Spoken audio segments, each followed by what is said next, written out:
उपयोगी है ना, सब इम्पोर्टेंट डिफरेंशियल फॉर्मूले हेडिंग दीजिए।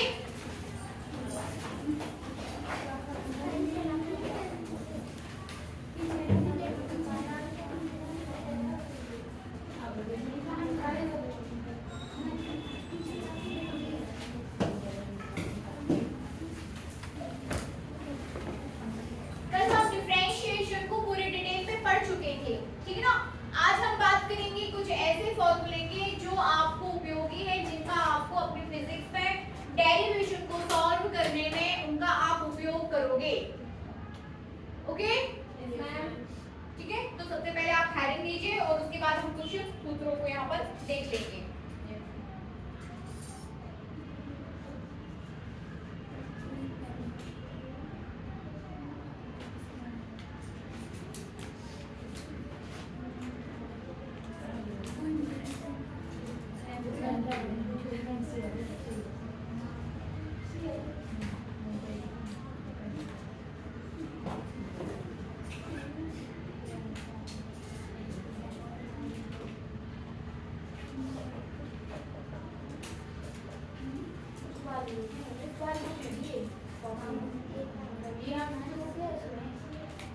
आप लोग की बुक्स में नहीं है। देखिए कुछ फॉर्मूले देखो, जैसे कि सबसे पहले अपन किससे स्टार्ट करेंगे, 1 fx 1 dx। ध्यान से देखिए 1 dx, 1 एक नियतांक है। क्या है? नियतांक। किसी भी नियतांक का आप डिफरेंशिएशन करेंगे आपको 0 मिलेगा। क्या मिलेगा? 0, क्योंकि 1 क्या है? नियतांक। g क्या है? g की जो भी वैल्यू होती है वो क्या होती है? नियतांक। ठीक है, जैसे g नियतांक है, k नियतांक है, ठीक है, बोल्ट्जमैन कांस्टेंट, ये आपका ग्रेविटेशनल कांस्टेंट, तो ये सारी चीजें क्या है? नियतांक। कहने का मतलब ये है कि जब भी आप किसी नियत वैल्यू का डिफरेंशिएशन करोगे तो आपको क्या मिलेगा? 0। चाहे आप 1 का कर लो, 2 का कर लो, 3 का कर लो, 4 का कर लो, कोई भी अंक का या नियत वैल्यू का यदि आप डिफरेंशिएशन करते हैं तो आपको क्या मिलेगा? 0। Is that clear? Yes ma'am. अब दूसरा सूत्र सीखिए यहाँ पर, बातचीत नहीं। कुछ फॉर्मूले ऐसे होते हैं जैसे x to the power n dx, ये आपके पास फंक्शन है x to the power n, मतलब यहाँ पर fx बराबर आपको दिया है क्या? x to the power n। ठीक है ना, आपको निकालना है d/dx fx। ठीक है ना, फिर इसके बाद क्या करोगे? d/dx x to the power n, मतलब फंक्शन की वैल्यू कितनी दी हुई? फंक्शन क्या है? x to the power n। ठीक है, तो इसके लिए x to the power n, n यहाँ पर क्या है? घात है, पावर है। क्या है? घात है या पावर है। तो ये कैसे सॉल्व होगा? ये सॉल्व होगा कि n आपका सामने आ जाएगा और x to the power n minus 1। ठीक है ना, x to the power n minus 1। अब इसको देखिए कैसे होता है ये, जैसे कि आपको लिखा हुआ है यहाँ पर, बोल दिया जाए आपसे कि x टू द पावर 5, इसका डिफरेंशिएशन करना है हमें, डिफरेंशिएशन करना है बच्चों, इंटीग्रेशन करना है d/dx। ठीक है ना, यहाँ पे 1 का आप किसी के भी सापेक्ष करो, किसकी बात कर रहे हैं अपन? d/dy, y के सापेक्ष कर रहे हैं, ठीक है, या फिर x के सापेक्ष कर लो, d/dx x to the power 5, किसकी? जैसे आपके ऊपर x to the power n, एक क्या हो गया? एक x to the power n आपके पास हो गया एक स्टैंडर्ड फार्मूला। क्या हो गया? Standard formula. तो पावर सामने आ जाती है x और n माइनस 1, मतलब एक पावर वहां पे कम हो जाती है। ठीक है ना, अब वैसे लिखा है x टू द पावर 5, तो x टू द पावर 5 इसको सॉल्व करोगे तो 5 ऊपर 5 माइनस 1, तो सॉल्व करने पर इसका आंसर कहलाया। ठीक है ना, ये क्या कहलाया? इसका आंसर। ठीक है, फिर वैसे ही यदि आपसे बोला जाए d/dx x to the power 10, तो कितना आएगा? 10 x to the power 9, 10 x to the power 9। यदि आपसे बोल दिया जाए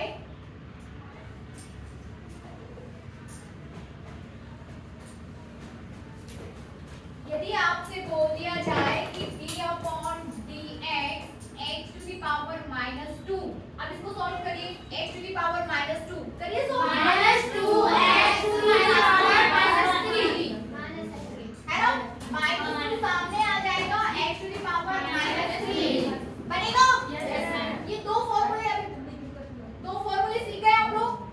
कोई भी नियत वैल्यू का जो है, नियत वैल्यू है नियतांक का डिफरेंशिएशन क्या हो जाता है 0।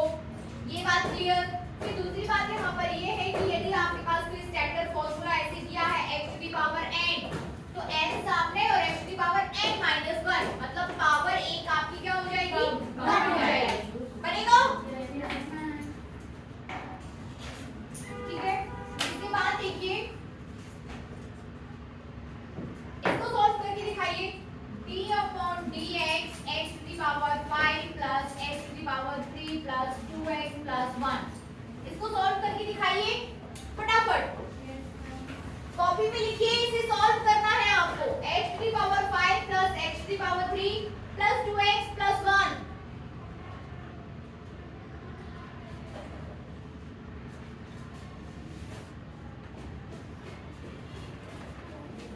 8x to the power 6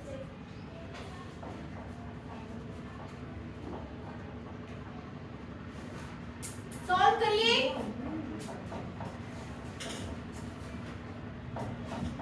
ये 5x4 plus 3x2 plus 2x plus 1 नहीं वो 0 होगा। 0 होगा वो तो 0 हो जाएगा, लेकिन ये 2x तो 0 होगा। 2x 0 होगा या 1 होगा? 2x 1 होगा ना। 1 होगा ना। हमें नहीं पता, आपको सॉल्व करके दिखा दो। हमें तो फाइनल आंसर चाहिए, फाइनल आंसर चाहिए हमें।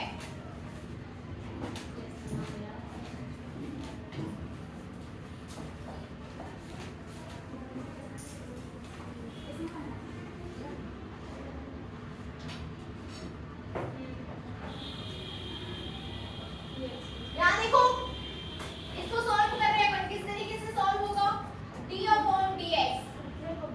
इस d/dx का सबसे पहले काम है आपका कि इस dy/dx को आप प्रत्येक टर्म्स के साथ ले लो। ब्रैकेट, इनसाइड द ब्रैकेट जितने भी टर्म्स लिखे हुए हैं उन सब के साथ आप क्या ले लो, dy/dx।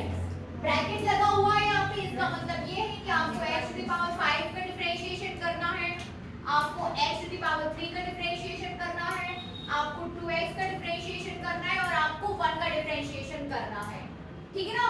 तो फिर लिखिए इसको, x to the power 5 plus d/dx हो जाएगा आपका x to the power 3 plus d/dx हो जाएगा 2x प्लस d/dx 1, है ना। अब कैसे सॉल्व होगा, आगे देखिए। x टू द पावर 5 कितना हो जाएगा, 5x to the power 4 5x to the power 4 3x to the power 2 2x to the power 2x to the power 1 तो मैं 2x ही हो जाएगा। बनाएगा तो सीधा लिख 2x लिख देंगे। 2x नहीं आएगा, 2x नहीं आएगा, 2 अभी d/dx 2x, ठीक है ना। 2 को कॉमन ले लो, d/dx x, है ना, क्योंकि 2 नियतांक है इसलिए हमने 2 को आगे ले लिया। अब d/dx का कितना, x का डिफरेंशिएशन करना है तो कितना हो जाएगा 2। x के ऊपर 1 की घात है, कितने के ऊपर घात है, x के ऊपर 1 की, तो 1 आपका सामने आ जाएगा। x to the power 0 1 minus 1 होगा ना, 1 माइनस 1 n माइनस 1 करते हैं ना, तो 1 माइनस 1 तो x टू द पावर 0। जब x के ऊपर या किसी भी चीज के ऊपर 0 लगाओ तो उसका क्या मतलब होगा, 1, that is equivalent to the 1। तो ये किसके इक्विवेलेंट हो गया, 1 के। तब आंसर कितना आएगा 2, इसलिए हमने यहाँ पे 2 लिखा है। डायरेक्ट सीखिए इस बात को कि जब सिर्फ 1 की पावर हो तो वो खत्म हो जाता है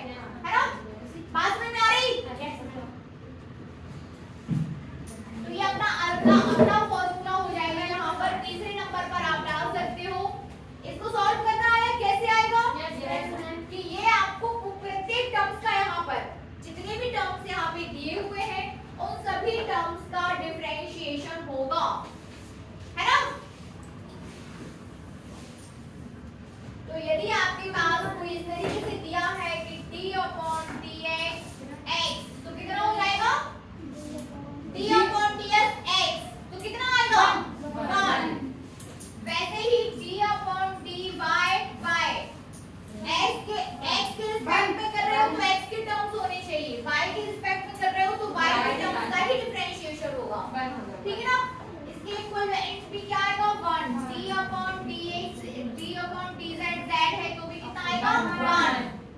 ठीक है ना, ये 3 फॉर्मूले आपको सीख जाना चाहिए अभी के अभी। इसके बाद हम ऐसे रिलेशंस देखेंगे जो ट्रिग्नोमेट्री से है।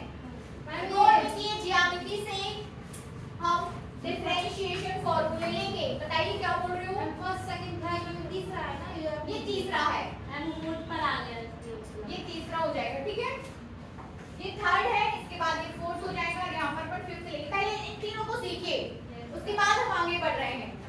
आइए पेन दीजिए मुझे।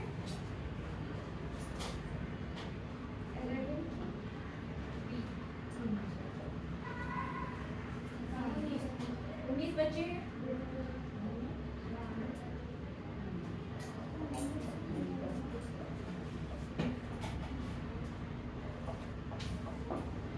पहले इन तीनों को सीखिए, फिर हम आगे बढ़ रहे हैं, है ना।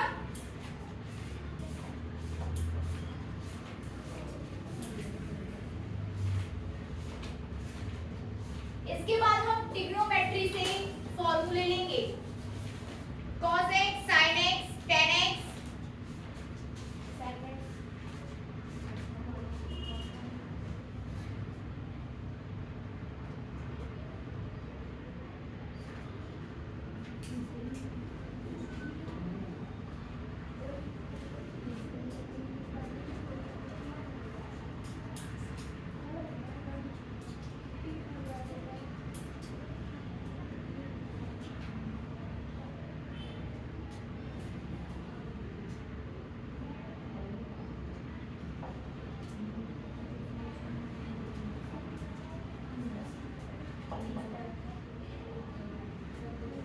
हो गया।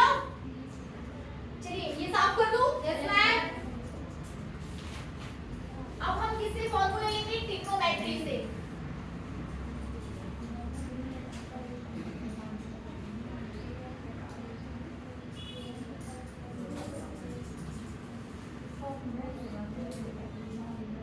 ट्रिग्नोमेट्री से फॉर्मूले लेंगे। क्या क्या ट्रिग्नोमेट्री टर्म्स? फर्स्ट है, यदि आप मान लो तो इसको आप sin x मान लो, फिर दूसरा अभी 3 को सीखिए, फिर हम आगे बढ़ेंगे। ठीक है ना, अभी सिर्फ आप इन 3 को सीखिए, उसके बाद हम आगे बढ़ेंगे। ठीक है, तो यहाँ पर पहला ही दे देती हूँ या फिर फोर्थ दे देते हैं। चलो ठीक है ना, फोर्थ कौन सा फॉर्मूला हो जाएगा? ये चौथे नंबर का d/dx sin x, ये हमें सीखना है। फिफ्थ नंबर पे आ जाएगा d/dx cos x, और आपका 6th नंबर पे आ जाएगा d/dx tan x इक्वल। याद कर लो, sin x का cos x होता है, cos x का माइनस sin x और tan x का sec square x। sec square x याद करो, इसको डायरेक्ट याद करिए। sin x का यहाँ हो जाएगा cos x का माइनस sin x और tan x का sec square x। लिखिए और याद करिए।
इनवर्स में कि ये इनवर्स में जाएंगे तब क्या होगी, बात समझ आ रही?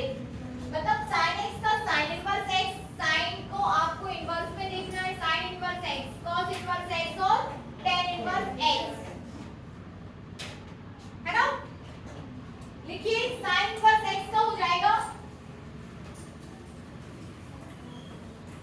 लिखिए sin इनवर्स x का हो जाएगा 1/√1 - x²। और याद कर लो इसको, 1/√1 - x², ऐसा 1/√1 - x²। cos इनवर्स का हो जाएगा, माइनस में आएगा, cos x का क्या होगा, माइनस में 1/√1 - x²। और tan इनवर्स का हो जाएगा 1/1 + x², 1/1 + x²।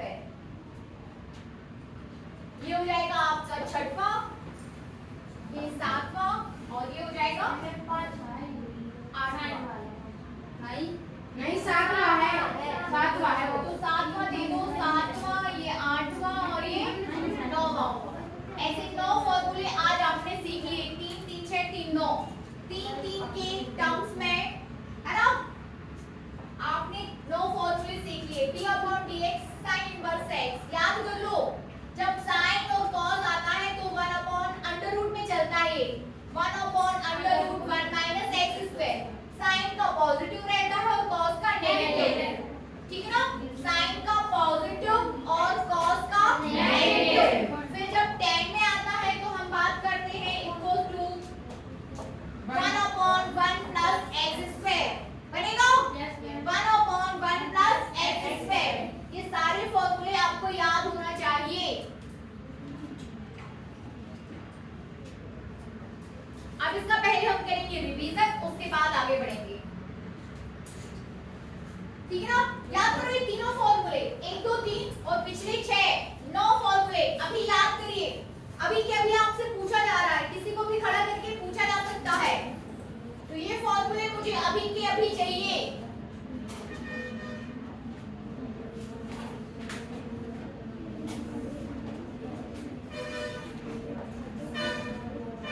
साफ कर रही हूं मैं ये।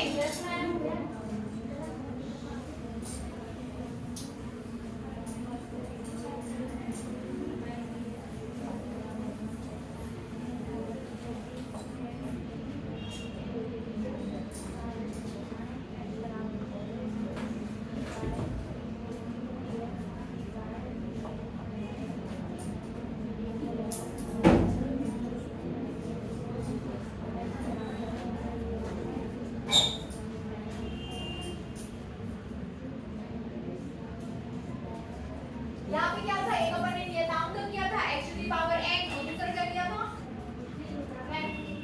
x है b x x लिखेंगे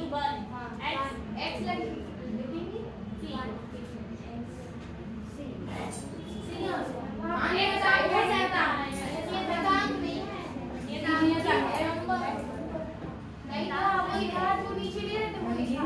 हां जैसे x ले रहे x ये अपॉन d c के सापेक्ष c का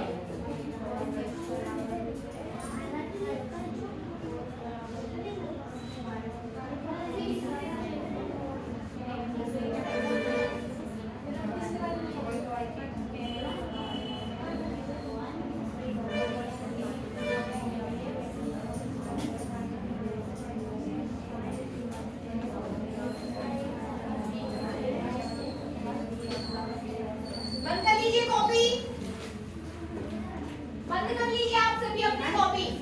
जो थर्ड वाला है उसमें मैम x c मैम सापेक्ष c के सापेक्ष c का अवकलन। Yes ma'am. यदि ये नियतांक है तो फिर ये किसी के भी सापेक्ष होगा, 0 ही आएगा if c is constant, ठीक है ना? if c is constant तो वो जब किसी के भी सापेक्ष होगा तो 0 ही आएगा, ठीक है? तो आप बताइए d/dx 1 0 x to the power n, थोड़ा धीमे धीमे बोलिए, है ना? c का क्या होगा 0 नियतांक है, नियतांक है, ये जानका सी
याद हो गए, वेरी गुड। ठीक ना, अब इन 9 के अलावा भी हम बात करेंगे। ये तो हुए 9, इसके अलावा लिखिए, साफ कर दो ये। Yes ma'am.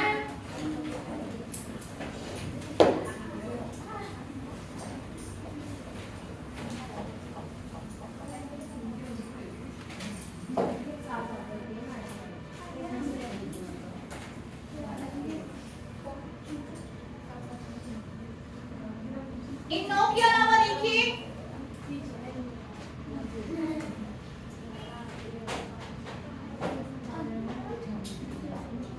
d upon dx e to the power x, ठीक है। हम चरघातांक की टर्म है d upon dx e to the power x, e to the power x ही रहता है, मतलब ही ये चरघातांक की जो टर्म्स आपके पास आता है e to the power x, तो इसका जब भी आप डिफरेंशिएशन निकालोगे तो e to the power x ही आएगा। ठीक है, दूसरा इसमें लिखिए d upon dx log x,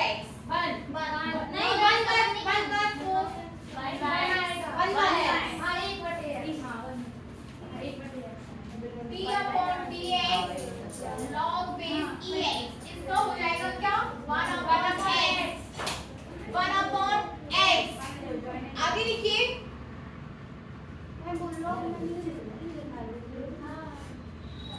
log base ex, e log base e मतलब बेस में क्या लगा है ex equals to 1 upon x।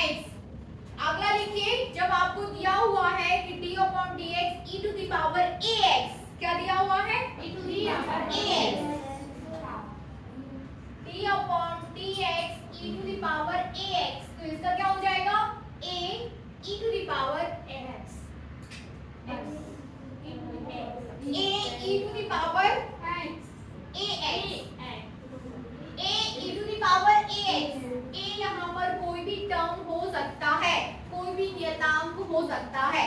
For example जैसे कि d upon dx e to the power 2x, ऐसा यदि दिया है आपको तो 2 आपका सामने आ जाएगा, है ना, e to the power 2x, ये इसका सॉल्यूशन हो जाएगा, बनेगा, ये हो जाएगा इसका सॉल्यूशन। इसलिए इसको भी याद करिए।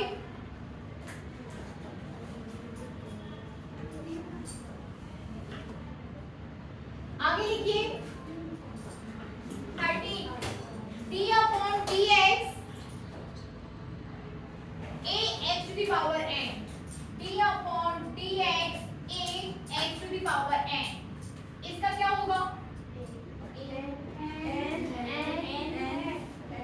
a कांस्टेंट है तो वो साथ में रहेगा,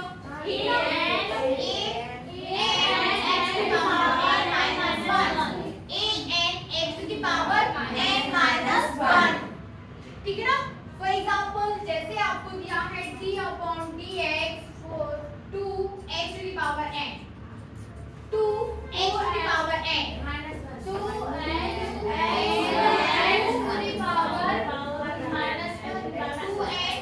the power n minus 1, है ना, बनेगा। वैसे ही फॉर एग्जाम्पल आपको दिया है,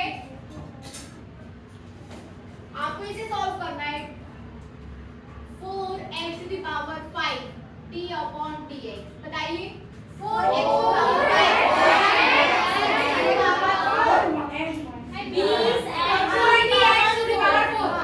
5 ये हो जाएगा आपका 4 एज इट इज रहेगा इनटू 4, ठीक है ना, 4 into 5 20 x to the power 4, x to the power 4 बनेगा।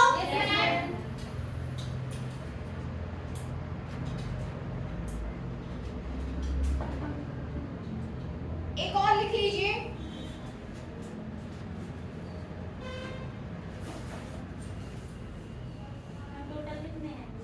वैसे तो बहुत सारे फॉर्म आपको जो उपयोगी है वो अभी मैं आपको बता देती हूँ, ठीक है ना, बाकी मैं आपको दे दूंगी, सारे आपको याद कर लेना है।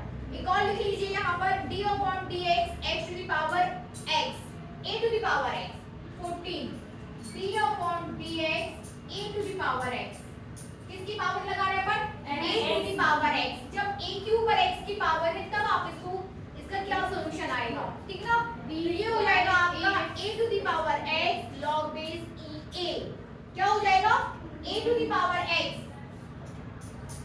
log बेस e a, ये हो जाएगा इसका solution a to the power x।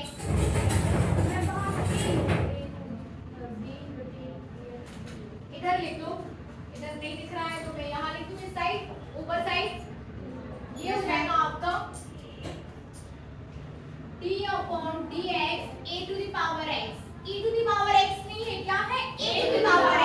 It means किसी कांस्टेंट पर, किसी चर राशि पर, है ना। आपके ऊपर जो क्या लगा है, अचर पर चर की घात है। इज दैट क्लियर ना।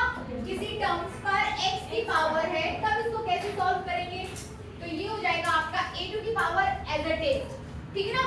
a to the power x जो है as it is रहेगा log बेस e a,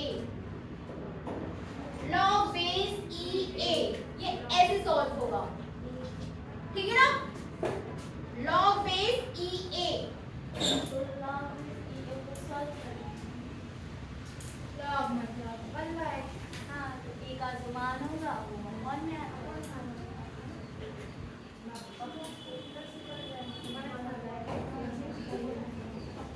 बनेगा।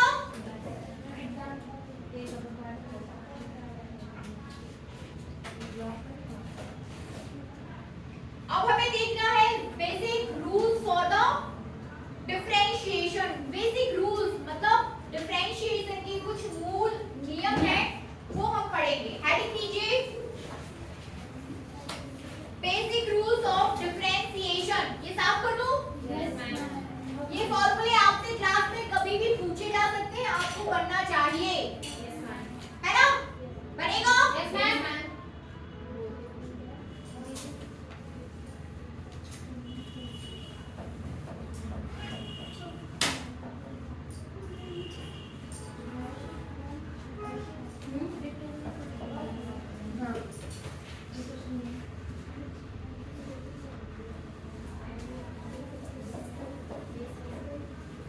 बेसिक रूल्स लिखिए।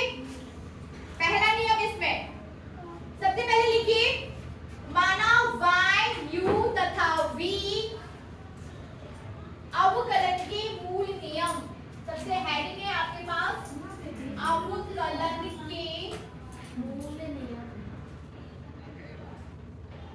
मूल नियम,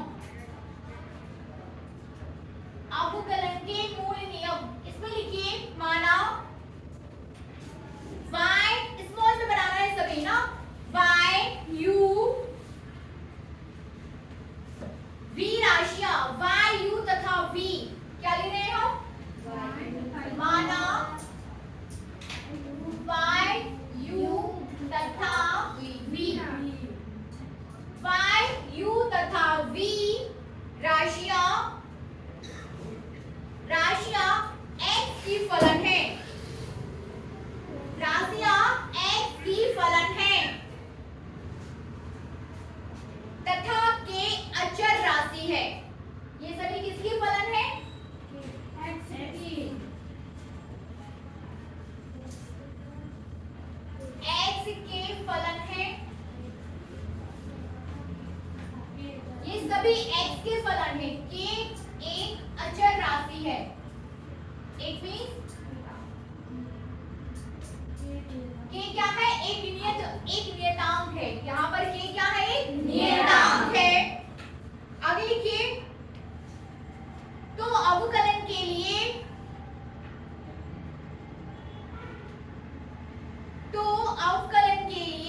कुछ नियम, अवकलन के लिए कुछ नियम निम्नलिखित हैं।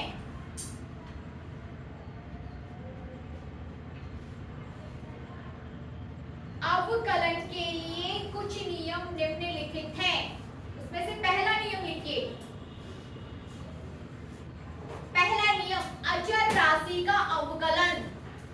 पहला नियम क्या हो जाएगा, अचर राशि का अवकलन। अचर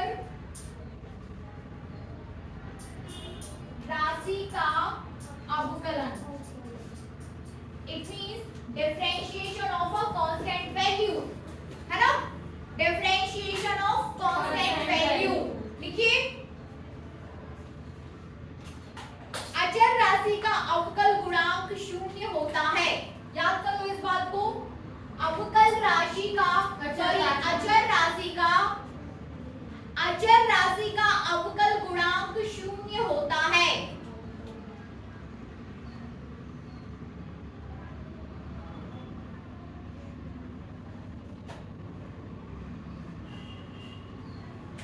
ठीक है, किसी भी अचर राशि का अवकल गुणांक क्या आएगा? 0। अचर राशियां आप समझते हैं क्या होती हैं? एक दो जिनका मान निश्चित होता है, जिनका मान समय के साथ, स्थान के साथ, किसी भी चीज के साथ बदलता नहीं है, वो अचर राशियां होती हैं। जैसे 1 अचर राशि है, 1 का मतलब 1 ही है, 1 का मतलब 2 या 2 का मतलब 3 नहीं है। ठीक है, तो ये क्या है? अचर राशि है। तो लिखिए, y बराबर k या fx बराबर k। देखिए, fx बराबर k d upon dx fx। तो d upon dx k equal to हो जाएगा 0। ऐसा आप लिख लीजिए। क्या हुआ?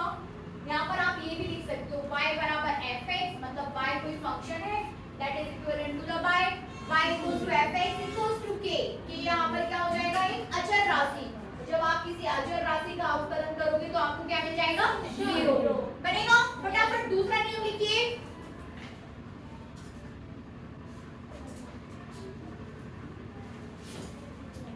अचर राशि और दूसरा नियम में डालिए, अचर राशि और फलन के गुणनफल का अवकलन।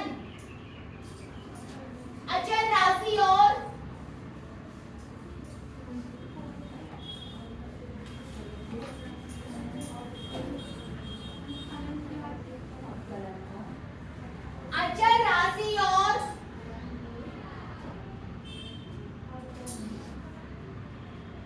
ये दूसरा नियम है ना?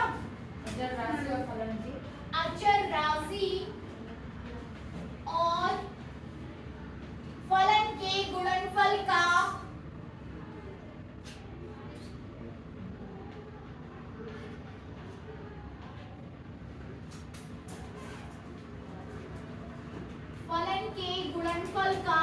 नियम। अचर राशि और फलन का गुणनफल करना है हमें। ठीक है ना? कैसे करेंगे? माना कि कोई आपके पास अचर राशि है, ठीक है ना, और फलन क्या है आपके पास? माना कि वो फलन क्या है? x। इन दोनों का क्या करना है? गुणा। ठीक है ना? तब वो क्या हो जाएगा? kx। जब आप इन दोनों का गुणा कर दोगे तो वो क्या हो जाएगा? kx। अब इस kx का हमें क्या करना है? डिफरेंशिएशन। बढ़िया ना लिखा है? अचर राशि और फलन के गुणनफल का अवकलन, ये लिखा है ना? तो अचर राशि आपके पास k क्या हो जाएगी? अचर राशि। k आपके पास क्या है? अचर राशि। x क्या है? फलन। तो इन दोनों का आप कर दो गुणा तो आपको क्या मिलेगा? k। अब इस kx का हमें क्या निकालना है? डिफरेंशिएशन अवकलन। तो ये हो जाएगा d upon dx kx equal to kx ही आएगा। लिखिए, है ना? लिखिए, अभी ये मत लिखिए, जो मैं लिखा रही हूँ वो लिखिए, ये समझाने के लिए था। लिखिए आगे, किसी अचर राशि और फलन के गुणनफल का, किसी अचर राशि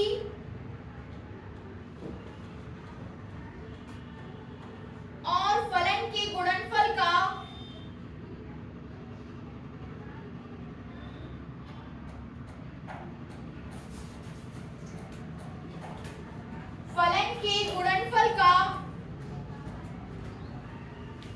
अवकल गुणांक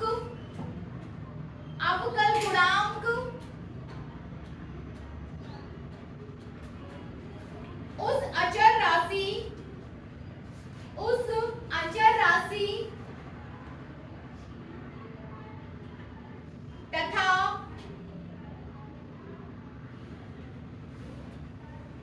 फलन के अवकल गुणांक के फलन के अवकल गुणांक के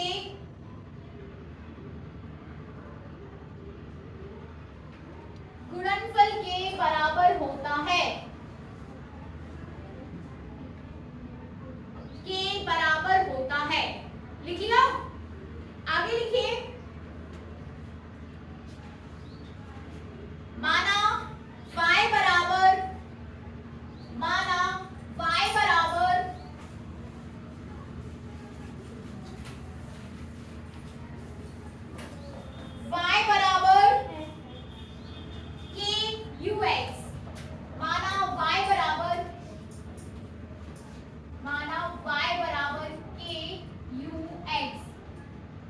ठीक है, यहाँ पर के आपका क्या हो जाएगा, अचर राशि हो जाएगी और ux हो जाएगा कोई फलन। ठीक है ना, ux हो जाएगा क्या, कोई फलन। आगे लिखिए, तब सॉल्व करेंगे हम इसे, तब d upon dx dy upon dx equals to, ठीक है, इसके बाद d upon dx, अब y की जगह हम कितना लिखेंगे, k ux equals to आ जाएगा आपका k du upon dx, ऐसा आ जाएगा। k को आप क्या लिख दोगे, बाहर। जो लास्ट लाइन आपने लिखी है ना कि अचर राशि तथा अवकलन के गुणनफल के बराबर होता है, तो ये है आपके पास अचर राशि और जो इसका जो फलन का अवकलन कर रहे हैं उसके गुणनफल के ये बराबर होता है। बनेगा, बनेगा ना। जैसे कि 3x स्क्वायर है, इसको आपको फटाफट कैसे सॉल्व करना है, 3 को बाहर ले लो, d upon dx x की पावर 2, ऐसे सॉल्व कर दो इसको फटाफट, जल्दी जल्दी। इसके लिए नहीं कि अब आप नियम पढ़ने बैठे हैं, नियम वही नियम है, नियतांक को बाहर ले लो, फलन का फटाफट डिफरेंशिएशन कर दो। इज दैट क्लियर ना, कि आपको क्या करना है, कांस्टेंट को बाहर लेना है और फटाफट इसका डिफरेंशिएशन कर देना है। ठीक है ना, 3 लिया, 3 को फटाफट बाहर देखो, x स्क्वायर का कर दो, बनेगा ना। जल्दी जल्दी करना और ये चीज आपको जल्दी जल्दी सीखनी है। सभी बच्चों को डिफरेंशिएशन इंटीग्रेशन आना चाहिए, फिजिक्स में ये बहुत जरूरी है, हम इसे इग्नोर नहीं कर सकते। डिफरेंशिएशन इंटीग्रेशन को आप इग्नोर नहीं कर सकते, क्योंकि आपको जो है बहुत से इंटीग्रेशन डिफरेंशिएशन आपको इसलिए यहाँ पे सिखाया जा रहा है कि जब आप फिजिक्स के बड़े बड़े डेरिवेशन सॉल्व करोगे तब वहां पर आपको भौतिक राशियों का अवकलन और समाकलन करना पड़ेगा, इंटीग्रेशन और डिफरेंशिएशन करना पड़ेगा। ठीक है ना, तो वहां पर आपको ये फॉर्मूले डायरेक्ट यूज करना है। अब वहां पर अपन को विस्तार से नहीं करना है, क्योंकि वहां पर मैथ्स नहीं कर रहे हैं, आपको डायरेक्ट यूज करके डायरेक्ट आंसर निकालना है कि नहीं। तो ये फॉर्मूले आपको आना ही चाहिए। तीसरा नंबर लिखिए। मैम यहाँ uf का काम कर रहा हूँ। ये आपका फंक्शन है, आपने माना था ना कि माना u v राशियां, आप अचर राशियां लेके चल रहे हो, तो ux आपका क्या है, यहाँ पर फलन है। फलन, कंफ्यूज नहीं होना है, वो सिर्फ क्या है, फलन है ना। आगे लिखिए, तीसरा नंबर लीजिए, दो फलनों के योगफल एवं अंतर का अवकलन, दो फलनों के योग और अंतर का, मतलब दो फलनों का योगफल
पहले फलन का अवकलन प्लस दूसरे फलन का अवकलन, ठीक है ना। तो कैसे सॉल्व, d/dx इसको ले लो 3x स्क्वायर प्लस 4x, ऐसा होगा। फिर आपको वो टर्म्स लगाना है कि पहले का प्लस दूसरे का। तो पहले का क्या है,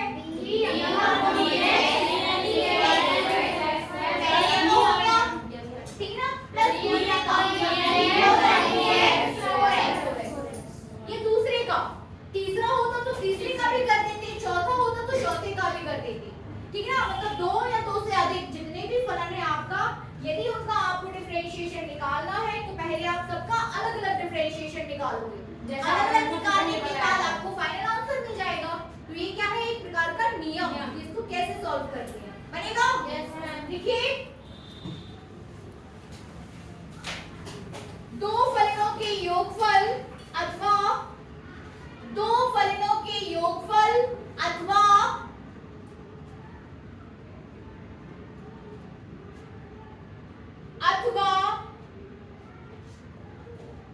अंतर का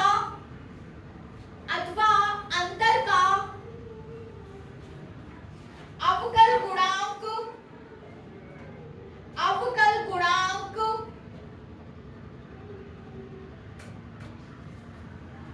उन फलनों के अलग अलग अवकल गुणांकों के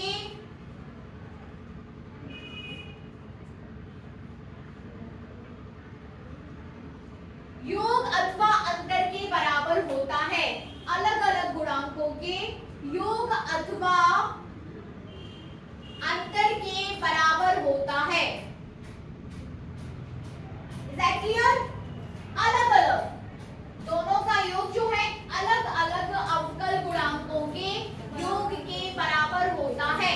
आगे लिखिए, माना y बराबर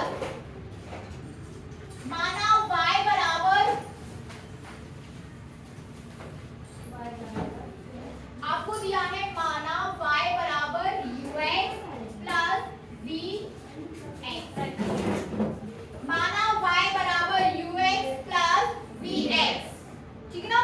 ये दो फलनों का योग आपको ऐसा एक फंक्शन में दिया है, मतलब y जो है equivalent to the ux addition of two functions.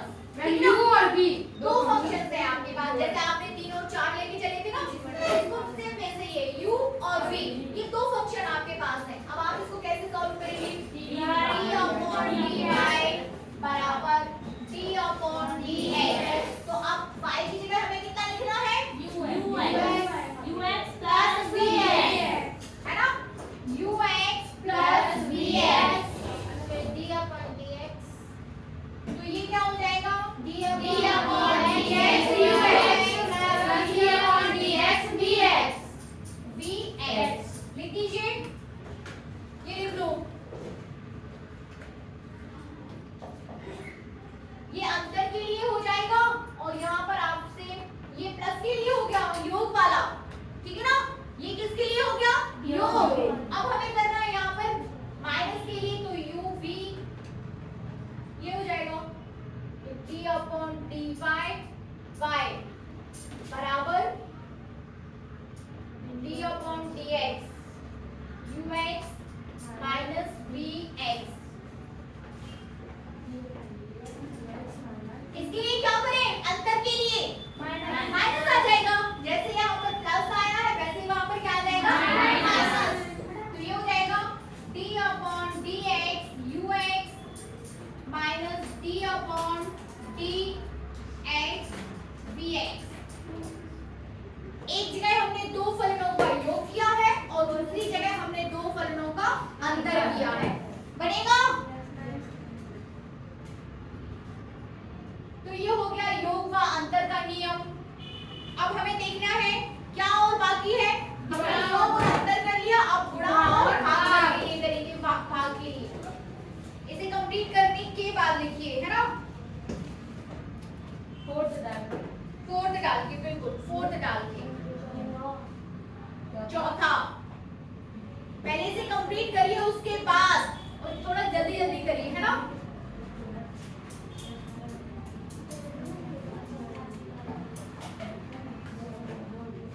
तो करिएगा।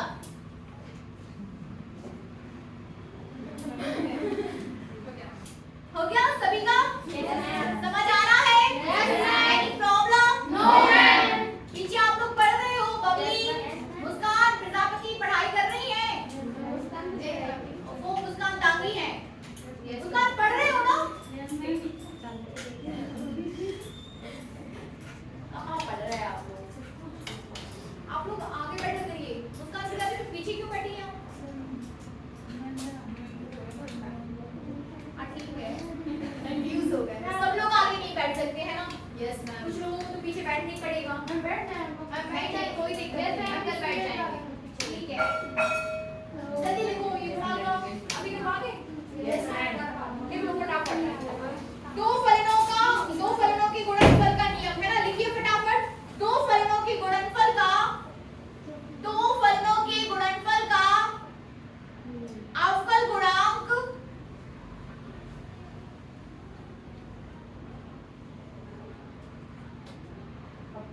पहले फलन व दूसरे फलन अंदर अवकल गुणांक, फिर कॉमा लगाइए, उसी के अंतर्गत लिखवा रही हूँ बच्चे।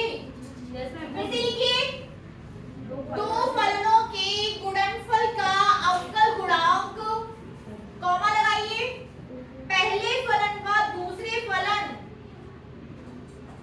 पहले फलन व दूसरे फलन के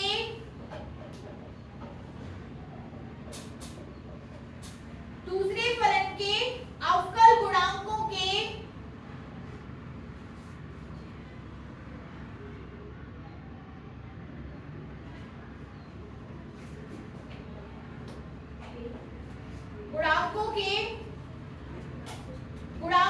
गुणनफल तथा दूसरे फलन व पहले फलन के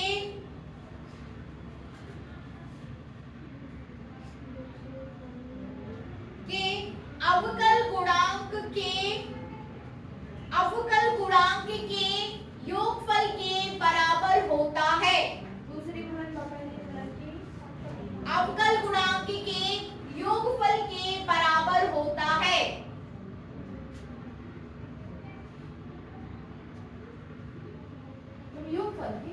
अभी समझ में आ जाएगा, बहुत टफ नहीं है ये लैंग्वेज, भले आपको टफ लग रही है, लेकिन इसका सॉल्यूशन बड़ा इजी सा है। इसको फटाफट देखो आप।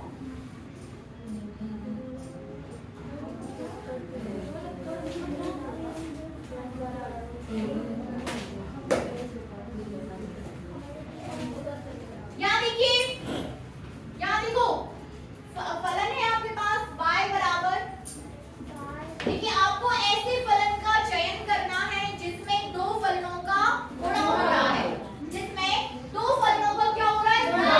माना कि एक फलन आपके पास u है, दूसरा फलन v है, तो हमें u और v का क्या करना है, गुणा।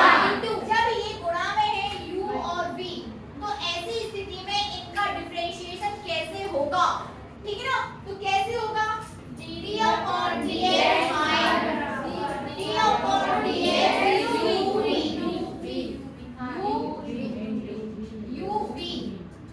ठीक है ना?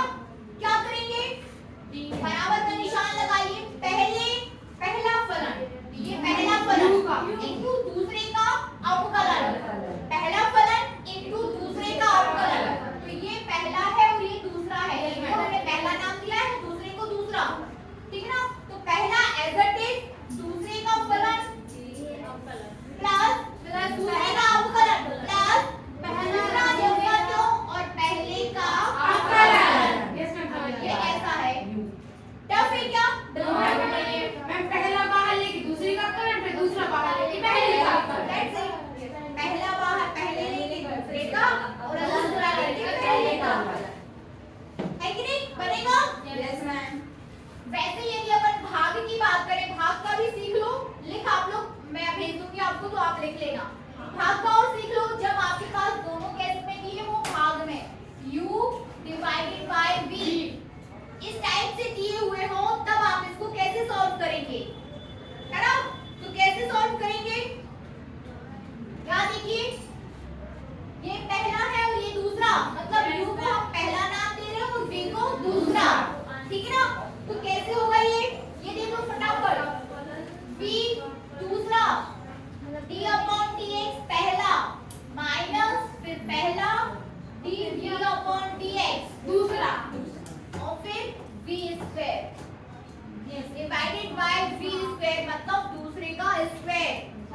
साइकिल, दूसरा दूसरा दूसरा, त्रिकोण में दूसरा रहता है, समझ रहे ना? यहाँ पे भी दूसरा, यहाँ पे भी दूसरा और बटे में भी दूसरा, अंदर अंदर पहला, ठीक है ना? समझ रहे? ये दूसरा पहले का अवकलन, फिर माइनस लगाओ, ये एज इट इज दूसरे का और ये, ठीक है ना? v स्क्वायर बनेगा, तो ये हो जाएगा आपका पांचवा नियम।